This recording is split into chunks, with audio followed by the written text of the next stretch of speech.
जो पुरुष मुझे रात्रि में 4 बार बोलने को कर देगा मजबूर, उसी से करूंगी विवाह। जय श्री कृष्णा। प्रिय दर्शक बंधुओं, एक बार पुनः स्वागत है आप सभी मित्रों का आपके अपने चैनल दर्पण ज्ञान गागर यूट्यूब चैनल में।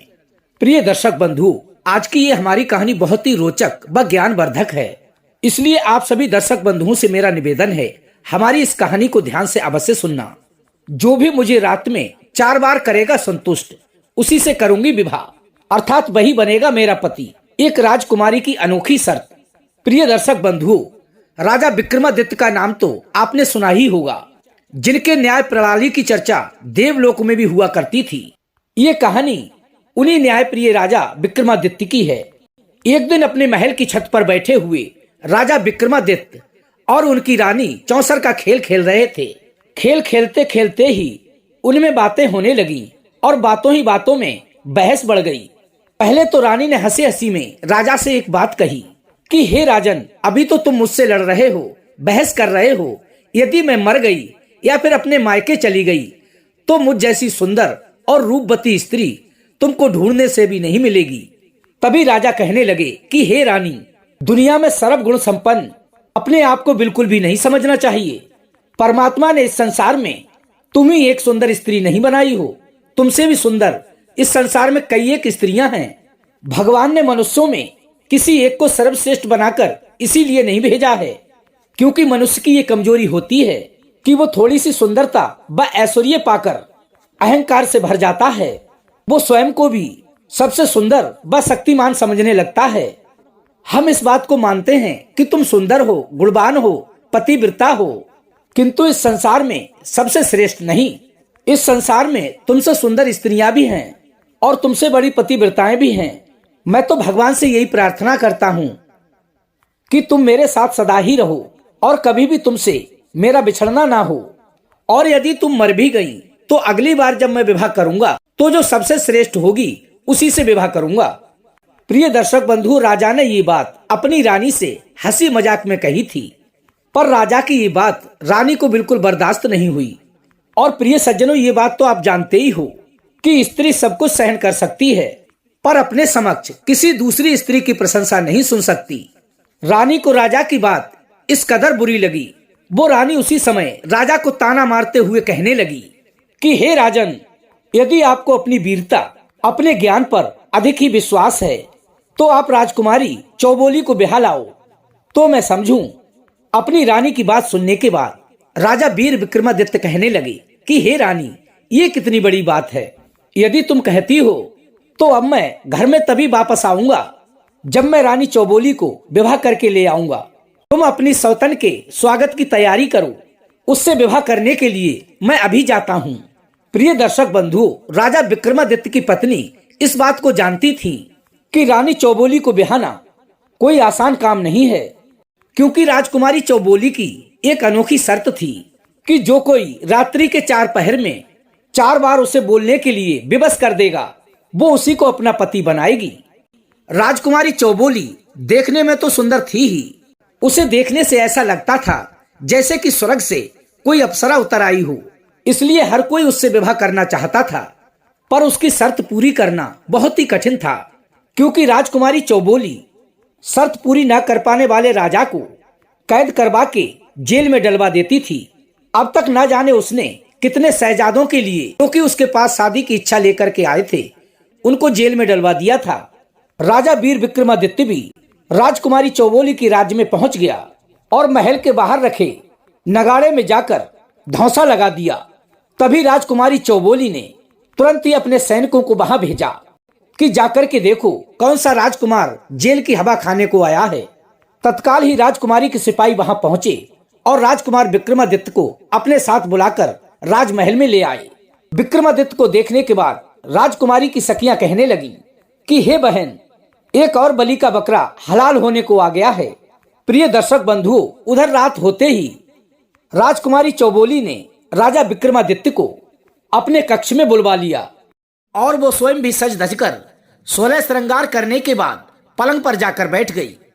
उधर विक्रमादित्य ने क्या किया, अपने गुरु का ध्यान करके अपने 4 गुप्त वीरों को बुला लिया, जो कि उनकी अदृश्य शक्ति थी। और उन्हें राजकुमारी चौबोली के कमरे में छिपने के लिए कह दिया और राजा विक्रमादित्य स्वयं राजकुमारी चौबोली के समक्ष जाकर बैठ गया। राजकुमारी अपनी शर्त के अनुसार चुपचाप शांत स्वभाव से वहां बैठी हुई थी, जैसे किसी कारीगर ने संगमरमर के पत्थर को तराश कर कोई मूर्ति बनाकर बिठा दी हो, क्योंकि उसकी शर्त तो यही थी कि एक रात्रि में जो कोई भी उसे 4 बार बोलने के लिए विवश कर देगा, अर्थात 4 पहर में 4 बार बुलवाएगा, उसी से वो विवाह कर लेगी, अर्थात उसे अपना पति बना लेगी। तभी राजा अपने मन में सोचने लगा कि मैं ऐसी कौन सी बात कहूं जो कि राजकुमारी बोलने के लिए विवश हो जाए। तभी राजा विक्रमादित्य ने जो वीर राजकुमारी के पलंग में छुपा दिया था उसी को इशारा करते हुए कहने लगे कि हे राजकुमारी का पलंग, रात्रि बहुत बड़ी है और राजकुमारी चौबोली तो अपने शर्त के अनुसार बोलने वाली है नहीं, तुम ही कुछ कहो ताकि रात कटे। तब राजकुमारी के पलंग में छुपा हुआ राजा विक्रमादित्य का अदृश्य वीर बड़ी ही होशियारी से कहने लगा कि हे राजन विक्रमादित्य, राजकुमारी तो अपनी जिद पर अड़ी हैं, वो तो आपसे बोलेंगी नहीं, तुम मुझसे क्या चाहते हो? जो भी तुम्हारी इच्छा है मुझे स्पष्ट बताइए, मैं तुम्हारी इच्छा अवश्य ही पूरी करूंगा। तभी राजा विक्रमादित्य कहने लगे कि हे पलंग, तुम कोई ऐसी कहानी सुनाओ जिससे कुछ ज्ञान भी बढ़े और हमारी रात भी कट जाए। मुझे तो ज्ञात है सुबह होते ही ये राजकुमारी मुझे जेल में डलवा देंगी। प्रिय सज्जनों, तभी वह पलंग कहने लगा कि ठीक है महाराज, मैं तुम्हें आज एक कहानी सुनाता हूँ। कहानी के अंत में मैं तुमसे एक प्रश्न करूंगा और तुम्हें उसका ठीक ठीक उत्तर देना है। यदि तुमने सही उत्तर दिया तब तो मैं और कहानियां सुनाऊंगा, और यदि तुम मेरा उत्तर ठीक से नहीं दे पाए तो मैं कहानी सुनाना बंद कर दूंगा। प्रिय सज्जनों, उस राजा ने पलंग की भी शर्त मान ली। अब वो पलंग राजा के लिए एक कहानी सुनाने लगा। वो पलंग कहता है कि हे राजन, अब तुम मेरी बात को ध्यान देकर सुनो। जूनागढ़ शहर में एक राजा के बेटे से मंत्री के बेटे की बहुत गहरी मित्रता थी। खाना पीना, उठना बैठना, खेलना कूदना सब कुछ साथ साथ होता था। मंत्री के बेटे की नई नई शादी हुई थी। वो मंत्री का बेटा अपने राजकुमार मित्र के साथ अपनी पत्नी को बुलाने के लिए अपनी ससुराल को जाने लगा। तभी रास्ते में एक देवी का मंदिर पड़ता है। वो जगह बहुत ही रमणीक थी। वहीं पर ठहरकर उन दोनों ने थोड़ा सा जलपान किया और थकान होने के कारण वहीं पर विश्राम करने लगे। शीतल छांव में ठंडी ठंडी हवा लगने के कारण उन दोनों मित्रों को गहरी निद्रा आ गई। जहां पर वो दोनों मित्र सोए थे वहीं पर एक सर्प की बामी थी। उसी बामी में से वो सर्प निकला और राजकुमार को डस के अपनी बिल में घुस गया।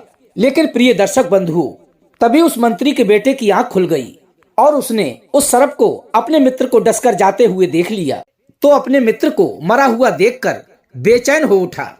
अब तो वो बुरी तरह से विलाप करने लगा। अपने मन में सोचने लगा कि हे परमात्मा, मृत्यु ही यदि आनी थी तो मुझे आ जाती, पर मेरे मित्र का तो अभी विवाह भी नहीं हुआ है, वो तो अभी कुंवारा है। मेरे मित्र को आपने मुझसे छीन लिया, अब मैं राजा को क्या जवाब दूंगा। तभी क्रोध में आकर वो मंत्री का बेटा उठा और देवी के मठ में पहुंच गया और हाथ जोड़कर देवी माँ से मन्नत मांगी कि हे माँ, तुम मेरे मित्र को जीवित कर दो तो मैं तुम्हारे चरणों में ससुराल से लौटकर आने के बाद अपनी बलि चढ़ा दूंगा। प्रिय सज्जनों, मंत्री के बेटे के मन्नत मांगने पर देवी ने राजा के बेटे को जीवन दान दे दिया। मगर ये बात उस मंत्री के बेटे ने अपने ही अंदर सीमित रखी, उस राजा के बेटे को नहीं बताई। दोनों खुशी खुशी ससुराल गए और उधर से मंत्री का बेटा अपनी पत्नी को बुलाकर घर वापस लौटने लगा। चलते चलते अब वे तीनों प्राणी उसी देवी के मठ के पास पहुंच गए जहां पर वो पहले रुके थे। तभी वो मंत्री का बेटा अपनी पत्नी व अपने मित्र को वहीं पर ठहराकर देवी माँ के मठ में चला गया और अपने वचन को पूरा करने के लिए अपने हाथों से अपने शीश को काटकर देवी माँ के चरणों में चढ़ा दिया। जब काफी देर के बाद भी मंत्री का बेटा मंदिर से वापस नहीं लौटा तो राजकुमार को चिंता होने लगी और उसे देखने के लिए देवी के मंदिर में चला गया। वहां का नजारा देखकर उसकी आंखें फटी की फटी रह गईं, क्योंकि उसका मित्र मृत पड़ा था। तभी राजकुमार ने अपने मन में विचार किया कि यदि मैं अपने इस मित्र की पत्नी के साथ अपने राज्य को वापस लौटकर जाता हूँ तो सभी लोग मुझे ही इसके पति का हत्यारा समझेंगे। अपने मन में यही सोचेंगे कि राजकुमार ने एक स्त्री की खातिर अपने मित्र की हत्या कर दी। इस कलंक को लेकर मैं जीवित नहीं रह पाऊंगा। यही सब अपने मन में विचार करने के बाद राजकुमार ने भी अपना शीश काटकर देवी माँ के चरणों में चढ़ा दिया। उधर जब काफी देर बाद राजा का बेटा भी लौटकर उसके पास वापस नहीं गया तो मंत्री के बेटे की पत्नी की बेचैनी और भी बढ़ने लगी। जब वो उन्हें देखने के लिए मठ में पहुंची तो दोनों की गर्दन देवी के चरणों में कटी पड़ी थी। वो स्त्री अपने मन में सोचने लगी कि मैं भी अब जीकर क्या करूंगी। इस संसार वाले मुझ पर लांछन लगाएंगे कि मैंने ही इन दोनों को आपस में लड़ाकर इनकी हत्या करवा दी। अपने मन में यही सोचकर उसने भी अपना शीश काटने के लिए तलवार उठाई। उसी समय देवी माँ प्रकट होकर कहने लगी कि हे पुत्री, तुम ठहर जाओ, मरो मत। तुम इन दोनों के सिर उठाकर इनके धड़ से मिला दो, मैं इन्हें पुनः जीवित कर दूंगी। उस स्त्री ने दोनों के सिर उठाकर दोनों के धड़ से मिला दिए। देवी माँ उन्हें जीवित करने के बाद अदृश्य हो गईं। अब वे दोनों युवक एकदम से जीवित हो उठे।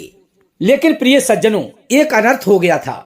मंत्री के बेटे की पत्नी से हड़बड़ाहट में वो दोनों सिर अदला बदली हो गए थे। उसने मंत्री के बेटे का सिर राजकुमार के धड़ से लगा दिया था और राजकुमार का सिर अपने पति के धड़ से मिला दिया था। उन दोनों के सिर आपस में बदल गए थे। अब तो वो स्त्री बहुत बड़ी उलझन में पड़ गई कि अब मैं किसे अपना पति मानूं। एक पुरुष में पति का सिर है और दूसरे पुरुष में पति का धड़। अब वो किसे स्वीकार करे। अब तो वो स्त्री बहुत ही बड़े धर्म संकट में पड़ गई। उधर पलंग कहने लगा कि हे राजन, अब आप ही सोच समझकर बताइए कि वो स्त्री किसको अपना पति माने, अपने पति के धड़ वाले को या फिर सिर वाले को। प्रिय सज्जनों, राजा विक्रमादित्य जानते थे यदि मैंने सच बोला तो ये रानी बोलेगी नहीं, लेकिन जानबूझकर राजा ने उसका गलत उत्तर दे दिया। राजा कहने लगा कि हे पलंग, वो स्त्री धड़ वाले पुरुष को मिलनी चाहिए। राजा का जवाब सुनते ही राजकुमारी चौबोली से रहा नहीं गया। वो गुस्से से तमतमा उठी और कहने लगी कि हे राजन, तू कैसा न्यायकारी राजा है, तुझे तो न्याय करने का ज्ञान ही नहीं है। मुझे तो लगता है कि आज तक तूने कोई ठीक से न्याय नहीं किया है। अरे मूर्ख राजा, वो स्त्री तो सिर वाले को मिलनी चाहिए, क्योंकि सिर ही शरीर का प्रधान अंग होता है। जब लड़का लड़की की शादी होती है तो उसके मस्तक की ही पूजा होती है। मुंह देखकर ही लड़की अपने वर को पसंद करती है और लड़का लड़की को पसंद करता है। तुम कैसे न्यायप्रिय राजा हो। लोग तो तुम्हें सर्वश्रेष्ठ न्यायाधीश मानते हैं। लोग तो तुम्हारी न्याय प्रणाली की बहुत ही तारीफ करते हैं। तुम्हारे इस न्याय से हमें तो लगता है आज तक तुमने सब गलत ही न्याय किए होंगे। राजकुमारी को बोलता हुआ देखकर राजा बड़ा ही प्रसन्न हुआ। चलो कोई बात नहीं, यदि मैं झूठ बोल गया तो क्या हुआ, कम से कम रानी चौबोली मेरे झूठ से बोली तो सही। प्रिय दर्शक बंधुओं, अब वो राजा अपने मन में सोचने लगा कि पलंग की कहानी सुनाने से मेरा एक पहर तो कट गया और रानी भी एक बार बोल गई है। अब ऐसा क्या करूं जिससे कि रानी को दोबारा बुलवा सकूं। तभी राजा ने रानी के कक्ष में रखे हुए मटके से कहा कि हे मटके, एक पहर तो पलंग ने काट दिया, अभी भी रात के 3 पहर बचे हैं। तुम भी ऐसी कोई बात कहो जिससे रात कटे। तभी मटका बोलने लगा कि हे राजन, एक राजा और साहूकार के बेटे में बड़ी ही घनिष्ठ मित्रता थी। वे दोनों साथ साथ उठते बैठते व खाते पीते थे। एक दिन उन्होंने बचपने व नादानी में आपस में एक वचन लिया कि जिसकी भी शादी पहले होगी वो अपनी पत्नी के लिए सुहाग रात वाले दिन अपने मित्र के पास भेज देगा। समय बीतता गया प्रिय दर्शक बंधुओं, और वो समय आ गया जब वे दोनों मित्र बड़े हो गए तो साहूकार ने एक सुंदर सी कन्या देखकर अपने बेटे का विवाह कर दिया। अब उस साहूकार की बहू घर पर आ गई। रात की रात्रि थी। बहू छमछम करती हुई अपने 16 श्रृंगार करके सज धज कर अपने शयन कक्ष में जैसे ही आई तो उसने क्या देखा, उसका पति अर्थात साहूकार का बेटा मुंह लटकाए उदास मन से पलंग पर बैठा था। वो साहूकार के बेटे की पत्नी बहुत ही चतुर थी। उसने अपने पति को इस प्रकार मुंह लटकाए देखकर उससे पूछा कि हे स्वामी, क्या बात है, आप इस प्रकार मुंह लटकाए क्यों बैठे हो? तुम्हारी चिंता का क्या कारण है? क्या तुम मुझसे नाराज हो, या मुझसे कोई गलती बन गई, या मैं तुम्हें पसंद नहीं हूँ, या मेरे माता पिता ने कम दहेज दिया है, इस बात से आप नाराज हो? मैं जैसी भी हूँ आपकी सेवा में हाजिर हूँ। इसलिए हे प्राण प्रिय, आप इस प्रकार से अपना मुंह लटका कर ना बैठें। आपने मेरा हाथ थामा है और जीवन भर साथ निभाने का वचन दिया है, और अब मेरी लाज बचाना आपके हाथ में है। तभी साहूकार का बेटा कहने लगा, ऐसी कोई बात नहीं है जैसा कि तुम सोच रही हो। मैं बहुत बड़े धर्म संकट में फंस गया हूँ। बचपन में नादानी के चलते मैंने अपने बचपन के मित्र राजा के बेटे को एक वचन दिया था, जिसे ना निभा सकता हूँ और ना ही तोड़ सकता हूँ। अब मैं क्या करूँ? मेरी तो कुछ भी समझ में नहीं आ रहा है। तभी उस साहूकार के बेटे की पत्नी कहने लगी कि हे स्वामी, ऐसा क्या वचन दिया है आपने जो कि आप मुझे बताना नहीं चाहते हो? आप निसंकोच होकर मुझे बताइए। यदि आपने कोई वचन दिया है तो उसे आप पूरा भी करेंगे। मैं भी ये वचन निभाने में आपका पूरा साथ दूंगी। तभी उस साहूकार के बेटे ने अपनी पत्नी को ना चाहते हुए भी उस वचन के बारे में बताया।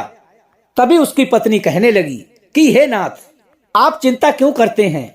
मुझे आप आज्ञा दीजिए, मैं आपका वचन भी निभा दूंगी और अपना धर्म भी बचा लूंगी। सज्जनों, ऐसा कहने के बाद और अपने पति से आज्ञा लेकर वो साहूकार के बेटे की पत्नी उसके बचपन के मित्र राजकुमार से मिलने को चल देती है।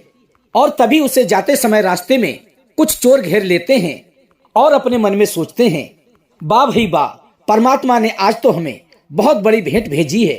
देखो ना किस प्रकार से ये स्त्री सोने चांदी हीरे जवाहरातों के आभूषणों से लदी हुई है। लगता है परमात्मा ने इसे लूटने के लिए हमारे पास भेजा है। जैसे ही सोने चांदी हीरे जवाहरातों से लदी एक स्त्री को देखा तो उसे लूटने के इरादे से वहीं पर रोक लिया। तभी वो साहूकार के बेटे की पत्नी उन चोरों से बोली कि हे भाई, अभी हमें छोड़ दीजिए, मैं अभी किसी जरूरी कार्य से जा रही हूँ और जब मैं लौटकर वापस आऊंगी तो आपको ये सारे गहने जेवरात उतार कर तुम्हें दे दूंगी। ये मेरा आपसे वचन है, पर अभी मुझे मत रोकिए, मुझे जाने दीजिए। तभी चोर कहने लगे, तेरा हम कैसे भरोसा कर लें? हो सकता है तू जाने के बाद लौटे ही ना, और लौटे तो सिपाहियों के साथ में। इस प्रकार तो हम सारे लोग मारे जाएंगे, इसलिए हम तुझको बिना लूटे छोड़ नहीं सकते। तभी वो साहूकार की पत्नी बोली, इस बात का मैं आपको वचन देती हूँ, मैं जरूर वापस आऊंगी, क्योंकि मेरे पति ने एक वचन दिया था। उस वचन को निभाने के बाद मैं अवश्य ही वापस आऊंगी।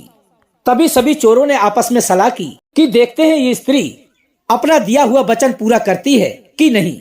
यदि नहीं भी आई तो कोई बात नहीं, हम यही सोच लेंगे कि आज लूट का माल मिला ही नहीं। अब वो साहूकारनी जल्दी जल्दी चलती हुई राजकुमार के महल में जा पहुंची और वो छमछम करती हुई राजकुमार की चित्रा सारी अटारी पर पहुंच गई। उस समय प्रिय दर्शक बंधुओं, राजकुमार घोर निद्रा में सो रहा था। तभी उस साहूकारनी ने जाकर के राजकुमार के पैर का अंगूठा पकड़कर उसको जगाया। जागो कुंवर साहब। राजकुमार एकदम हड़बड़ाकर उठा और उसने अपने समक्ष देखा कि उसके कक्ष में इतनी रात गए एक सुंदर सी स्त्री 16 श्रृंगार किए हुए उसके समक्ष खड़ी है। राजकुमार को लगा जैसे कि वो सपना देख रहा हो, इसलिए कुंवर ने बार बार अपनी आंखों को मलते हुए देखा और कहने लगा कि हे देवी, तुम कौन हो और यहाँ क्यों आई हो, और इस तरह इतनी रात्रि गए तुम्हारा यहाँ आने का प्रयोजन क्या है? तभी वो साहूकार की पत्नी कहने लगी, मैं आपके बचपन के मित्र की पत्नी हूँ। आप दोनों मित्रों के बीच में एक वचन तय हुआ था कि हम दोनों में से जिस किसी की भी शादी होगी वो अपनी पत्नी के लिए सुहाग रात्रि वाली रात को अपने मित्र के पास भेज देगा। सो उसी वचन को निभाने मैं तुम्हारे पास आई हूँ, अर्थात तुम्हारे मित्र ने उसी वचन को निभाने के लिए आपके पास भेजा है। प्रिय दर्शक बंधुओं, राजकुमार को ये बात याद आते ही वो अपने मन में बहुत ही शर्मिंदा हुआ और अपने मित्र की पत्नी से अपने दोनों हाथ जोड़कर कहने लगा कि हे देवी, मुझे क्षमा कर दीजिए, वो तो बचपने व नादानी में हुई बातें थीं, उनको भूलने में ही भलाई है। तुम तो मेरे लिए बहन के समान हो।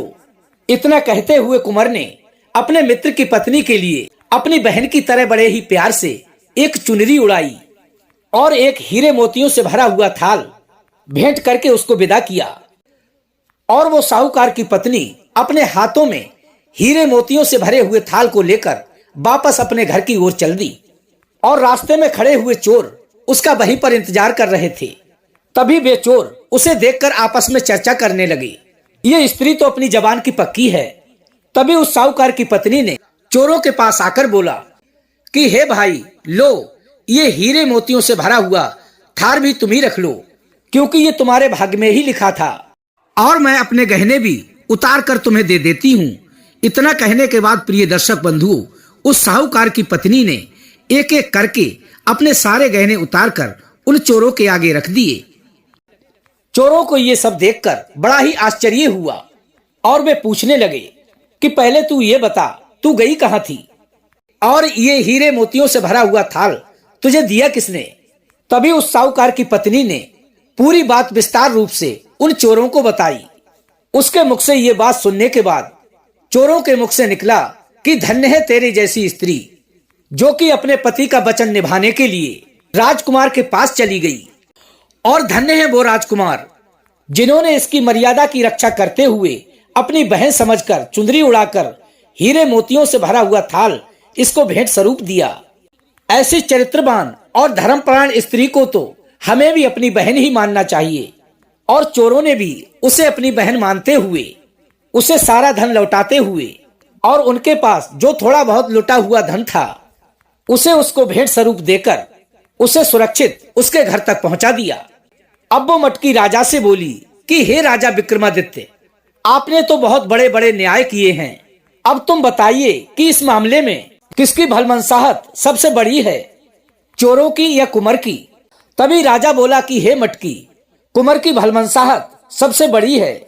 इतना सुनते ही राजकुमारी चौबोली को गुस्सा आ गया और वो गुस्से में राजा से कहने लगी कि अरे राजा, तेरी अकल कहाँ गई? क्या इसी प्रकार के न्याय करके तू लोकप्रिय राजा बना है? अब तुम मेरी बात को ध्यान से सुनो। इस मामले में चोरों की भलमनसाहत सबसे बड़ी है। जब साहूकारनी वचन के मुताबिक इतना सारा धन दे रही थी तो फिर चोरों ने उसे अपनी बहन बनाया और उनके पास जो भी लूटा हुआ धन था वो भी उसको दे दिया। इसलिए चोरों की भलमनसाहत सबसे बड़ी है। तभी राजा कहने लगा कि हे राजकुमारी चौबोली, तुमने जो न्याय किया है वही ठीक है। अब प्रिय दर्शक बंधुओं, राजा विक्रमादित्य राजकुमारी चौबोली के महल की खिड़की से बोला कि हे राजकुमारी चौबोली की महल की खिड़की, हमारी 2 घड़ी रात तो कट गई, तुम ही कोई बात कहो ताकि बची हुई रैन भी कटे, अर्थात हमारा तीसरा पहर कट जाए। तभी वो खिड़की बोली ठीक है, मैं आपको कहानी तो सुनाऊंगी, लेकिन तुम समय समय पर हुंकारे देते जाना। तभी वो खिड़की कहती है कि हे राजन, एक गांव में एक साहूकार व ब्राह्मण के बेटे के बीच में बहुत गहरी मित्रता थी। जब वे जवान हुए और उनकी शादी हो गई तो अपनी पत्नियों को बुलाने के लिए अपनी अपनी ससुरालों के लिए एक साथ रवाना हुए। काफी दूर रास्ता तय करने के बाद आगे पहुंचकर दोनों के ससुराल के रास्ते अलग अलग हो गए। अतः अलग अलग रास्ता पकड़ने से पहले उन दोनों ने आपस में सलाह मशवरा किया कि वापसी में जो यहाँ पहले पहुंच जाए वो एक दूसरे का इंतजार करेगा। इस बात की सलाह करने के बाद उन दोनों ने अपनी अपनी ससुराल का रास्ता पकड़ लिया। लेकिन प्रिय दर्शक बंधुओं, साहूकार के बेटे के साथ एक नाई भी गया था।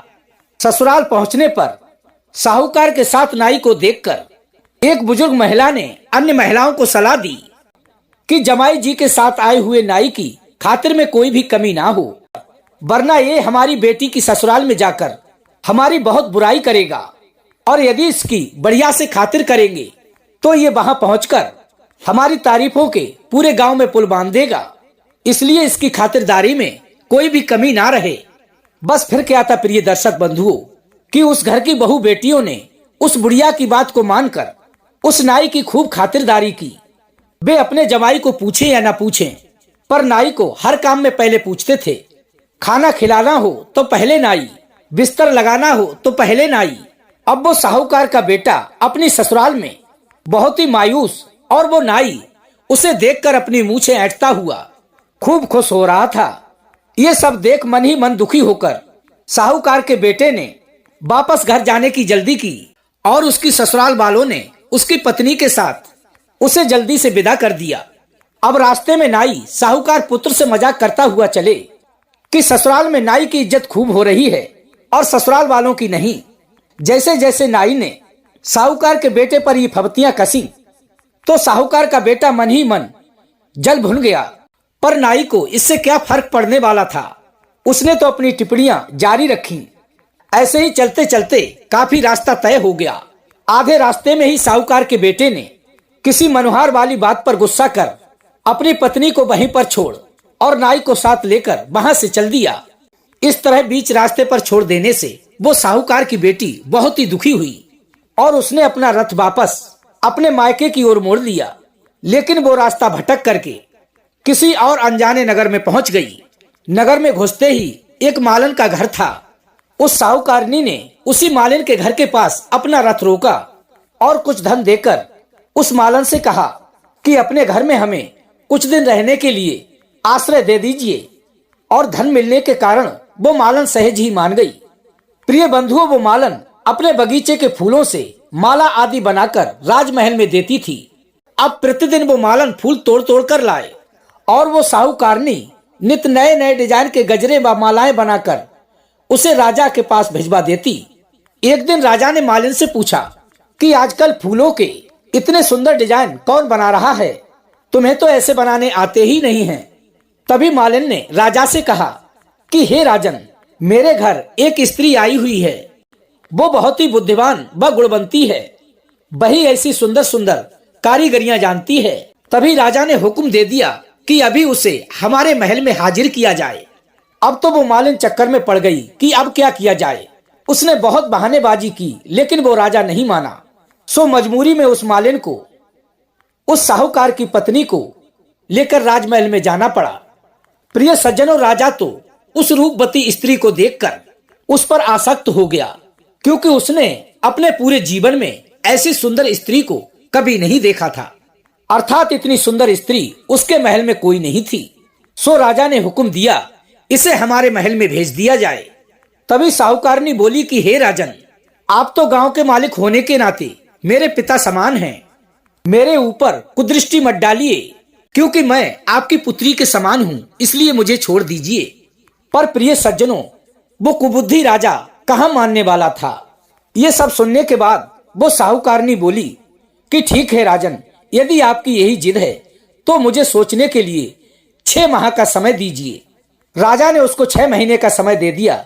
नगर के बाहर रास्ते पर एक एकांत स्थान पर एक महल भी बनवा दिया। अब वो साहूकारनी प्रतिदिन रोज उस महल के झरोके से आने जाने वालों को देखा करती थी कि कहीं कोई ससुराल या पीहर का व्यक्ति नजर आ जाए या कोई जान पहचान वाला मिल जाए तो समाचार भिजवा सके।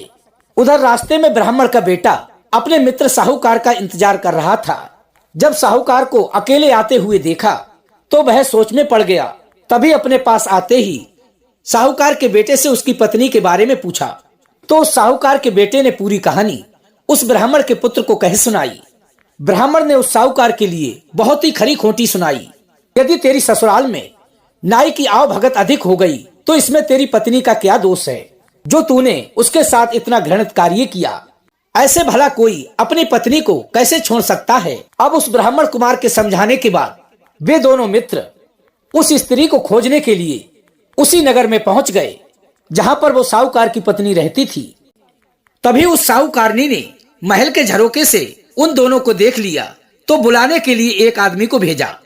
उसके मिलने पर ब्राह्मण के बेटे ने उन दोनों में सुलह करवाई और इस बात का राजा को भी पता चल गया कि उसका ब्याहता पति उसको खोजता हुआ वहां पर पहुंच गया है। तो उसने भी उसको अपने पति के साथ जाने की इजाजत दे दी। अब वो साहूकार का पुत्र अपनी पत्नी को खुशी खुशी अपने घर लेकर आ गया। कहानी पूरी करने के बाद खिड़की ने राजा से पूछा कि हे राजन, आपके न्याय की प्रतिष्ठा तो 7 समंदर पार तक फैली हुई है।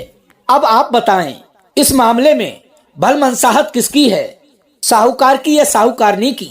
तभी राजा जानबूझकर कहने लगा कि ये तो साफ बात है, इसमें भलमनसाहत तो साहूकार के बेटे की है, जिसने अपने द्वारा छोड़ी हुई पत्नी के लिए फिर से अपना लिया।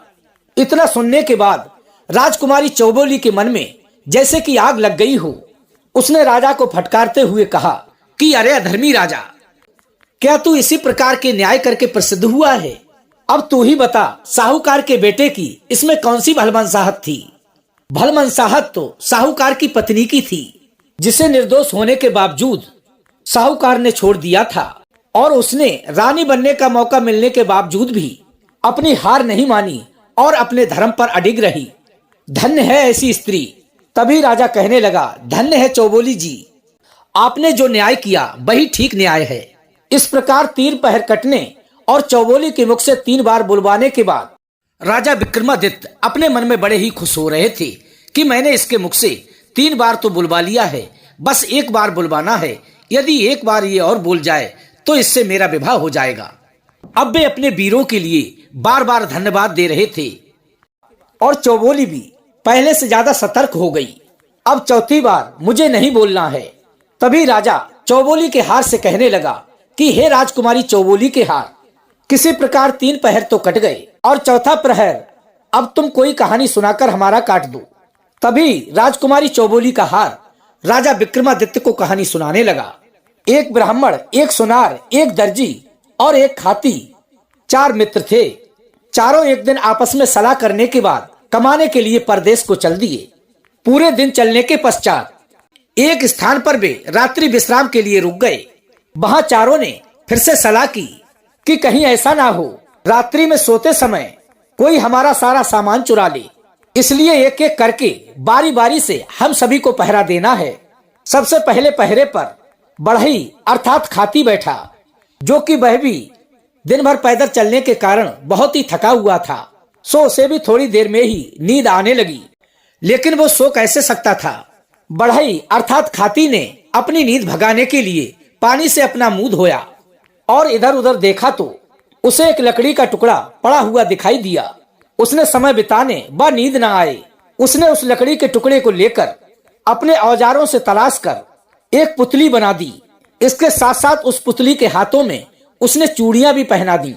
इतनी देर में 1 पहर बीत गया। अब दर्जी के पहरा देने की बारी आई। तभी दर्जी ने उठकर अपना मुंह धोया और इधर उधर देखा तो उसे बढ़ई की बनाई हुई लकड़ी की एक पुतली दिखाई दी। दर्जी ने भी अपना सुई धागा लिया और समय व्यतीत करने के लिए उस पुतली के कपड़े सिलकर उसे ठीक प्रकार से पहना दिए। तब तक रात्रि का दूसरा पहर भी समाप्त हो गया। अब तीसरा पहर होते ही सुनार का बेटा पहरा देने के लिए उठा। हाथ मुंह धोकर जैसे ही पहरा देने के लिए बैठा तो उसे कपड़े पहने लकड़ी की पुतली दिखाई दी, तो वो भी झट से उस पुतली के लिए गहने बनाने लगा। और तीसरा पहर समाप्त होते होते उसने सुंदर से गहने बनाकर उस पुतली को पहना दिए। अब रात्रि के चौथे पहर में पहरा देने के लिए वो ब्राह्मण उठा और पहरा देने लगा।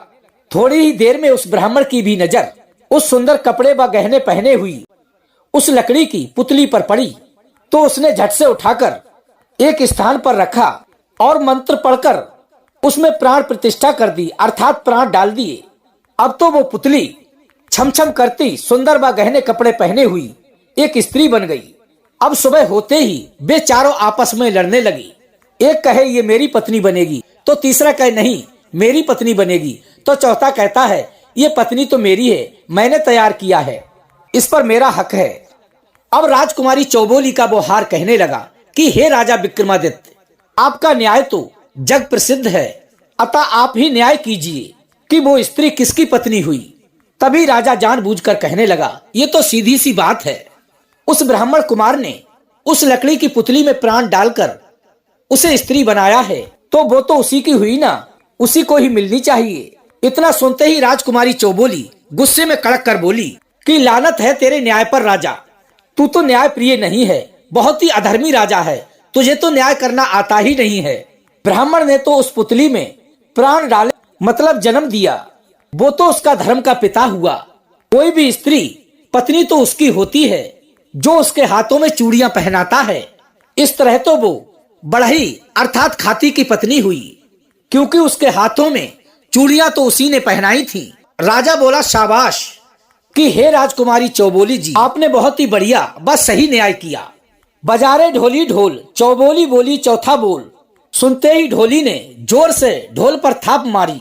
इस प्रकार वो राजकुमारी चौबोली रात्रि के चारों पहर में बोलकर अपने आप को हार गई और राजा विक्रमादित्य जीत गए, अर्थात शर्त के मुताबिक उन दोनों की शादी हो गई। और उसी समय राजकुमारी चौबोली ने अपने बंदी गृह में बंद पहले के हारे हुए राजकुमारों को भी रिहा करवा दिया और सम्मान सहित उन्हें उनका राजपाट भी वापस कर दिया और स्वयं विवाह करने के बाद राजा विक्रमादित्य के साथ उनके राजमहल को चल दी।